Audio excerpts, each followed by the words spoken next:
Il y a 25 ans, la chanteuse R&B Alia nous quittait à l'âge de 22 ans dans un accident tragique d'avion aux Bahamas. La mort d'Alia aurait pu être évitée. Elle en avait en effet initialement pour 3 jours sur place. Arrivée aux Bahamas le 23 août 2001, pour tourner son clip Rock the Boat, elle était censée quitter les Bahamas le 26 août 2001. Pour finir, l'équipe a réussi à terminer le clip plus tôt que prévu. Alors, Alia insistait pour pouvoir retourner à Miami, pour pouvoir retrouver son gars à l'époque qui n'était autre que Diamond Dash. Back really quickly because we were trying to see each other. Les hôtesses n'étant pas d'accord, Hype William, le réalisateur du clip Rock the Boat, n'étant pas emballé, parce que, en effet, ce n'était pas le même avion avec lequel ils étaient venus, mais l'équipe d'Alia et celle-ci insistaient pour pouvoir partir. Il est alors 18h50 et c'est là que surviendra le drame.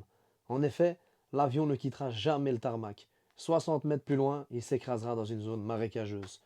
Plus tard, on dira même que l'avion était en surcharge, plus de 300 kg au-dessus du poids autorisé. On dira même que le pilote d'avion était drogué et alcoolisé. Le seul survivant du crash à l'arrivée des secours n'était autre que le garde du corps d'Alia.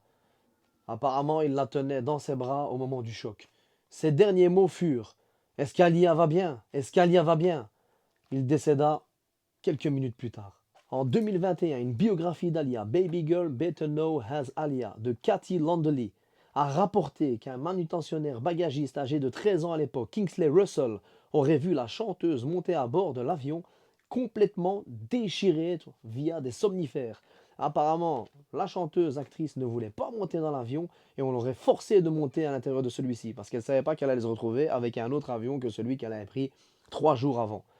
Mais ce que l'on retiendra de cette chanteuse, c'est qu'à l'âge de 22 ans, avec une discographie de seulement 7 ans allant de 1994 à 2001, cette chanteuse a vendu plus de 32 millions d'albums à travers le monde. Elle a joué dans plusieurs films tels que Romeo Must Die avec Jet Li, La Reine des damnés, mais elle avait également commencé à jouer dans la trilogie Matrix.